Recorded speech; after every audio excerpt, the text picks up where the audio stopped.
ele não fazia o que o Senhor mandava. Ele não fazia o que o Senhor ordenava. E a Bíblia diz que ele fazia pior do que os reis que o antecederam. Ou seja, Acabe fazia tudo que desagradava ao Senhor. Rei Acabe fazia tudo que era contrário aos mandamentos do Senhor. Se o Senhor mandasse Acabe ir para a esquerda, ele ia para a direita. Se o Senhor mandasse Acabe se levantar, ele deitava. Para você entender que este homem ia contrário ao que o Senhor ordenava. E a Bíblia diz ainda mais que não bastasse ele andar desta forma, não bastasse Acabe andar desta maneira. A Bíblia então vai dizer que ele vai tomar uma mulher por esposa, essa mulher por nome de Jezabel. Essa mulher que era uma serva de Baal. Essa mulher que adorava a Baal. Essa mulher que não andava também nos caminhos do Senhor e adorava a outros deuses. Então, para você ver como que Acabe fazia tudo que não agradava a Deus, além de andar ao contrário do Senhor, ainda toma por esposa uma mulher que adorava a outro Deus. Então uniu-se Acabe e Jezabel, uniu-se os dois que não agradavam ao Senhor, não andavam nos caminhos do Senhor. A Bíblia diz então que Acabe e Jezabel, eles vão erguer altares para Baal. Eles vão edificar casas para Baal. A Bíblia diz que eles vão se prostrar e vão adorar Baal. Então Acabe e Jezabel no reinado de Israel estava desagradando ao Senhor. Estava fazendo tudo ao contrário que Deus mandava.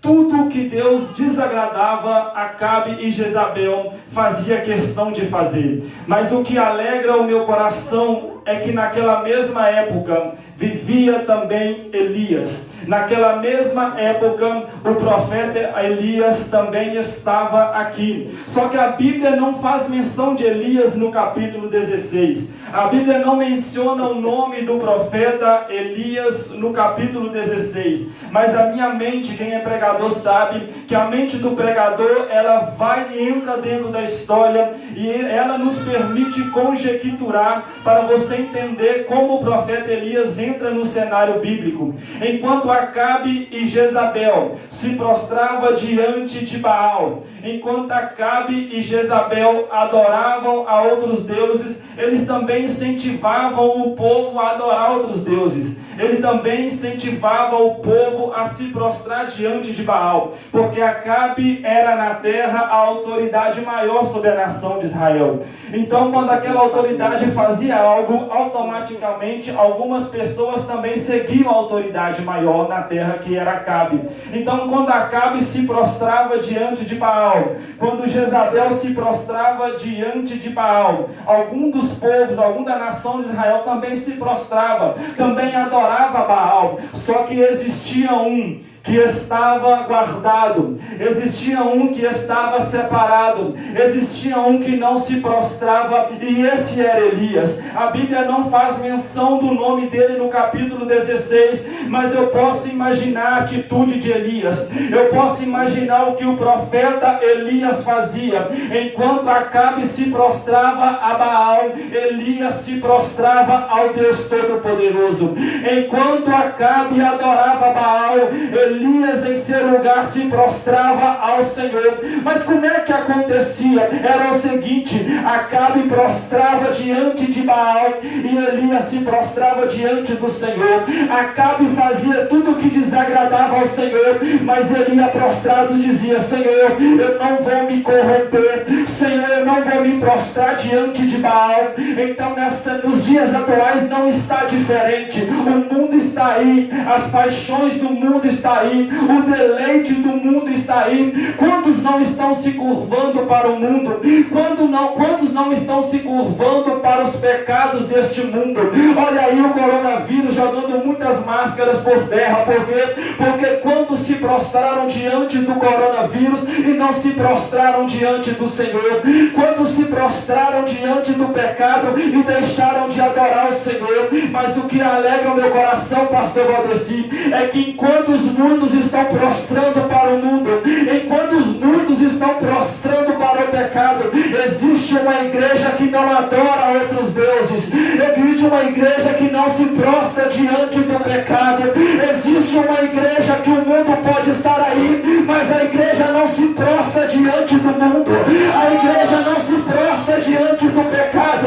Para você entender o que eu estou querendo te dizer, enquanto Acabe estava dando lugar para o pecado, Elias estava de joelho dizendo: Senhor, eu estou aqui diante da tua presença, Senhor, eu estou aqui diante da tua face. Enquanto Baal adorava, quando Acabe adorava Baal, Elias estava prostrado diante do Senhor dizendo: Senhor, eis-me aqui para fazer a tua vontade, eis-me aqui para fazer o teu querer.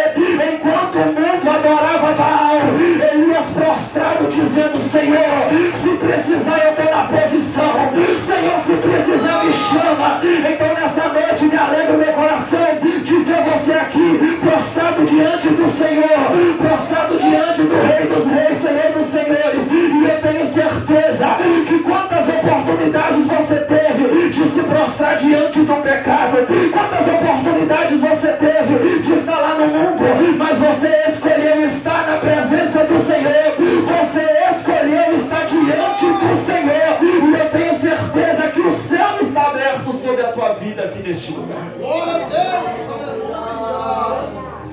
Enquanto Acabe e Jezabel adorava Baal, Elias se prostrava diante do Senhor. Enquanto Acabe e Jezabel levantavam altares para adorar Baal, Elias estava de joelho na presença do Senhor. Meu Deus. E você está aqui nessa noite. Quantos poderiam estar aqui, estar em tantos outros lugares? Quantos poderiam estar aqui diante da presença do Senhor, mas estão em boates, estão em bares se embebedando, estão em prostituição, estão em pecado? Quantos poderiam estar aqui nessa noite levantando a mão e adorando ao Senhor, mas decidiram se prostrar diante de outros deuses? Mas você veio aqui nessa noite para adorar o Senhor, você veio aqui nessa noite para exaltar o nome dEle, você decidiu estar na casa do Senhor, e essa pode ser e deve ser a tua melhor decisão, porque enquanto você estiver aqui adorando ao Senhor, Deus visita a tua casa, Deus visita a tua família. Enquanto você se prostra diante dele, Deus visita os teus. Aleluia! Aleluia! Graças a Deus. Então eu posso imaginar agora Deus lá no céu vendo o povo se corromper. Eu posso imaginar o nosso Senhor vendo o povo se perder. Eu posso imaginar Deus vendo o povo cair em pecado. E Deus precisava tomar uma atitude. Deus precisava fazer algo para que despertasse a visão do povo. Deus precisava fazer alguma coisa para despertar aquele povo. Aí eu imagino Deus agora olhando lá do alto e procurando um justo nessa terra. Eu imagino, com a minha imaginação de pregador, Deus abrindo o céu e olhando aonde tem um justo, aonde tem um que se prostra diante da presença dele. Aí eu imagino Deus olhando para um lado, vendo um prostrado diante de Baal. Eu vejo Deus olhando para outro lado e vendo o outro se prostrando diante de Baal. Eu imagino Deus olhando lá do céu, vendo o outro, olhando o outro, e todo mundo se prostrando, todo mundo seguindo Acabe. Só que agora eu imagino a alegria no coração de Deus, quando ele olha para um lado e ele vê Elias prostrado e dizendo: eis-me aqui para fazer a tua vontade. Deus olhando e ouvindo Elias dizendo: Senhor, envia-me a mim, porque eu faço a tua vontade, estou diante da tua presença. Então nessa noite eu posso imaginar Deus olhando lá do céu, daqui para a terra, e olhando e vendo aqui na igreja pentecostal a grande vitória, pessoas que estão prostradas diante dele, dizendo: Senhor, envia-me a mim, Senhor, coloca-me na posição do Senhor. Eu imagino Deus olhando para a igreja agora pentecostal, a grande vitória, e vendo homens e mulheres na posição de profeta, homens e mulheres na posição dele. E eu posso imaginar Deus olhando e dizendo: eu posso contar com ele, eu posso contar com ela. Enquanto os muitos se prostram diante de Baal, você está prostrado diante da presença do Senhor. E se prepara, porque quem prostra diante do Senhor é chamado, é escolhido, e Deus vai te levantar como profeta, Deus vai te levantar como profetiza. Se prepara para profetizar na sua casa,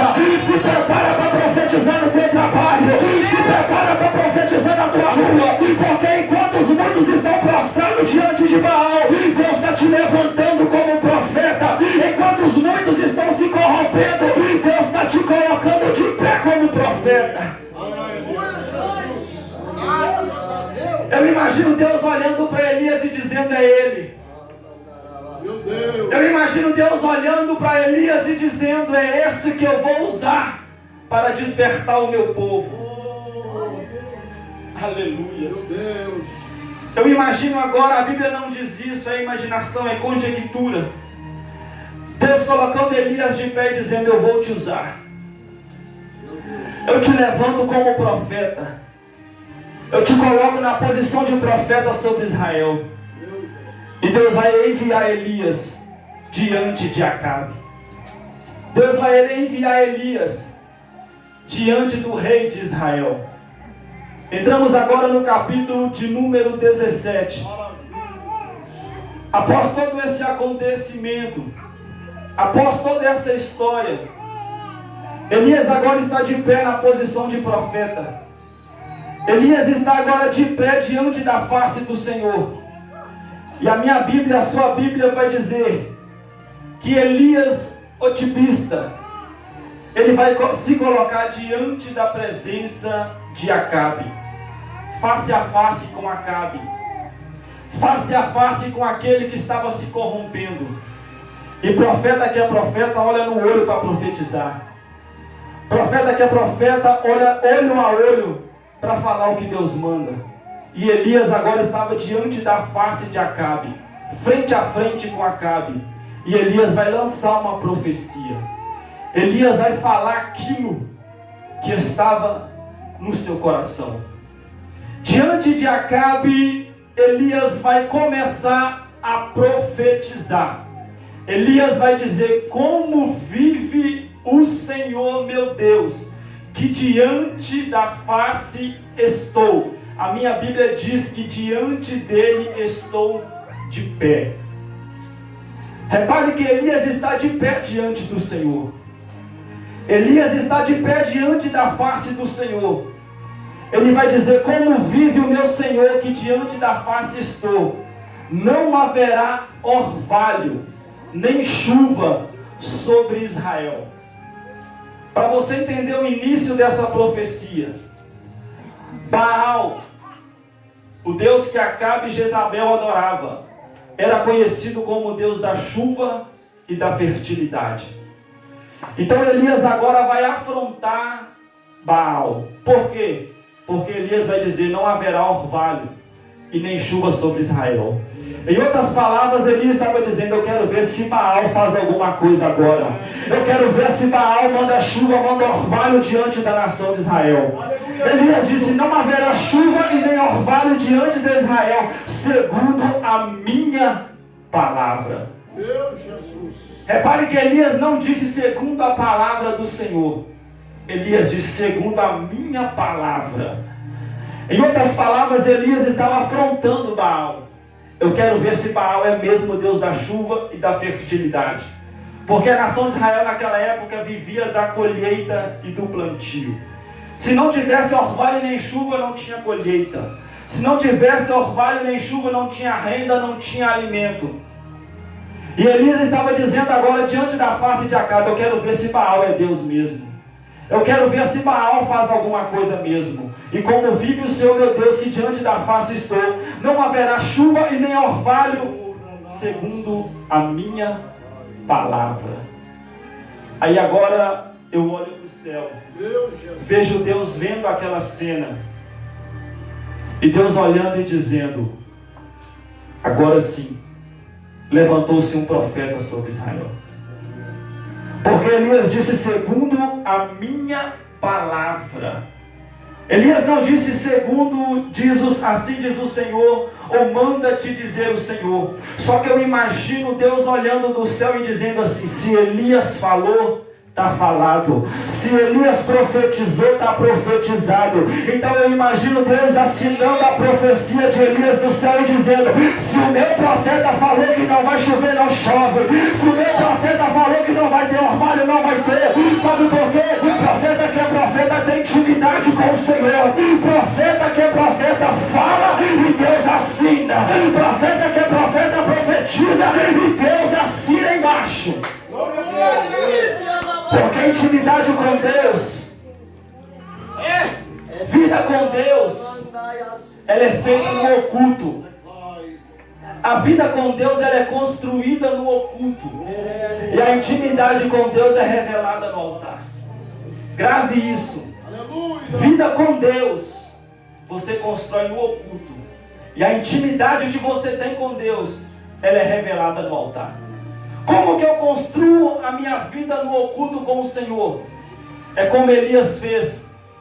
O mundo, Acabe e Jezabel se prostrando diante de Baal. E Elias se prostrando diante do Senhor.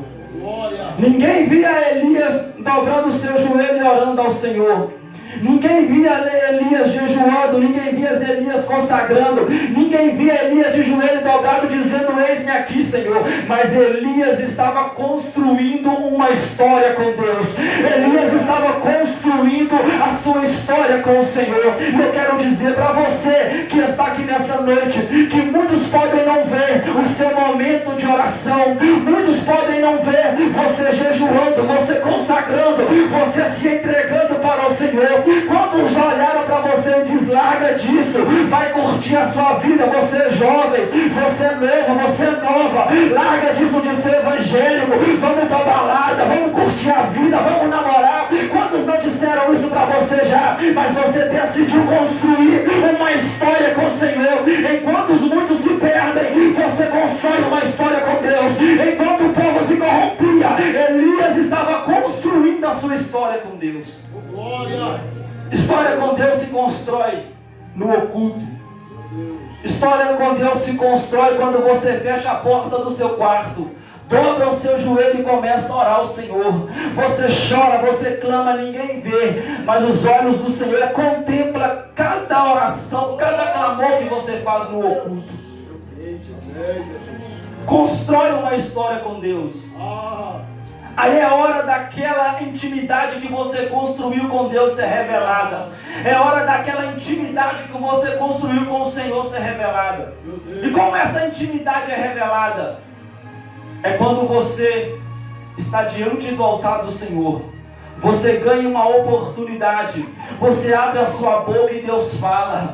Você abre a sua boca e Deus opera. Você abre a sua boca e Deus cura. Você abre a sua boca e Deus liberta. Deus te usa na cura, Deus te usa na libertação. Sabe por quê? Porque você construiu uma história no oculto. Mas a intimidade que você tem com Deus, ela é revelada no altar do Senhor. A intimidade que você construiu com Ele, ela é revelada quando você louva e o paralítico anda. A intimidade é revelada quando você louva e o cego enxerga, quando você adora e almas se rendem ao Senhor. Então nessa noite eu quero dizer para você que você está construindo uma história com Deus. Você está construindo uma história com Todo-Poderoso. E quando você abrir a sua boca para adorar, pessoas vão ser curadas, pessoas vão ser transformadas, pessoas vão ser libertas, porque você tem uma intimidade com o Senhor. Aleluia, Jesus! Assim foi a história de Elias. Graças a Deus! Construiu uma vida com Deus no oculto. E diante de Acabe, ele mostrou a intimidade que ele tinha com Deus. Diante de Acabe, ele mostrou a intimidade que ele tinha com Deus. A Bíblia vai dizer que a seca, ela chega sobre Israel. A profecia se cumpre, não cai chuva, não tem orvalho, não tem plantio, não tem colheita. Aí vão começar a perseguir Elias. Deus sabe que vão começar a perseguir o profeta. Para me finalizar, Deus sabe que vão começar a perseguir o profeta. E Deus vai dar uma ordem para Elias: vai para o ribeiro. Lá no ribeiro de Querite, você vai beber da água. E eu já ordenei aos corvos que te alimente. Algo que me chama a atenção aqui, irmãos, é que Deus disse para Elias: vai para o ribeiro. Lá você vai beber da água. E eu já ordenei. Deus não disse eu vou ordenar. Deus disse eu já ordenei que os corvos te alimentem. Oh glória! Se você não entendeu, eu vou te explicar. Deus não vai ordenar, Deus já ordenou que os corvos te alimentem. Eu vou falar mais uma vez para você entender. Deus não vai dar ordem, Deus já deu a ordem para a providência chegar na sua vida. Você que é profeta, você que profetiza, eu vim aqui dizer para você que Deus não vai dar ordem, Deus já ordenou. Deus não vai mandar, Deus já mandou. Deus não vai fazer, Deus já fez na tua vida, Deus já fez na tua história. Quando você menos esperar, o povo está chegando na tua vida com a providência. Sabe por quê? Porque você se manteve de pé, porque você se manteve na posição, e Deus já deu ordem. Como alimenta de manhã, como alimenta à noite, ó glória. Na banda abaixo,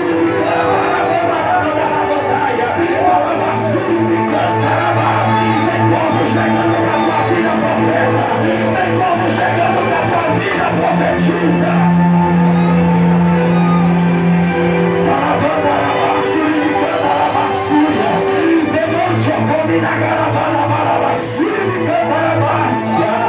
Deus já deu ordem ao corpo para chegar com a providência na tua vida, profeta. Não se preocupe, sabe por quê? Porque profeta para abrir o céu, você acha em qualquer lugar. Profeta para profetizar que o céu vai abrir, você acha em qualquer lugar. Profeta para profetizar bênção, você acha vários por aí. Mas profeta para profetizar que o céu vai fechar, é só aquele que está diante da posição do Senhor. Profeta para profetizar que a porta vai chegar, vai fechar, ele tem que estar diante da presença do Senhor. Profeta para profetizar que vai passar pelo vale, vai passar pelo deserto, ele tem que estar na posição do Senhor. E profeta que é profeta é perseguido, profeta que é profeta é caluniado, profeta que é profeta é desonrado pelos homens. Mas eu vim para você aqui em Trindade com uma palavra do céu. Profeta que é profeta pode ser desonrado pelo homem, mas ele é honrado por Deus. Profeta que é profeta, o homem pode fechar a porta, mas Deus abre a porta do céu para ele. Profeta que é profeta, que está na posição, tem ribeiro para ele beber água e tem corpo para alimentar ele. Eu vim aqui nessa noite para finalizar essa palavra, para dizer para você: se coloca na posição como Elias colocou, se coloca diante da face de Deus como Elias se colocou, porque eu tenho certeza que quando você profetizar, quando você abrir a tua boca, Deus vai assinar embaixo, Deus vai assinar e vai dizer: se o pastor Kleber falou, está falado. Se o Diácono Elton falou, está falado, glória. Se o pastor Valdeci profetizou, está profetizado. Se ele falou que o céu vai fechar, está fechado. Se ele falou que a porta vai abrir, a porta está aberta, porque você está na posição de profeta, você está na posição de profetiza. Então abre a tua boca e profetiza. Se coloca sobre os pés em nome de Jesus. Se coloca sobre teus pés. Eu vejo Deus levantando o profeta aqui nessa noite.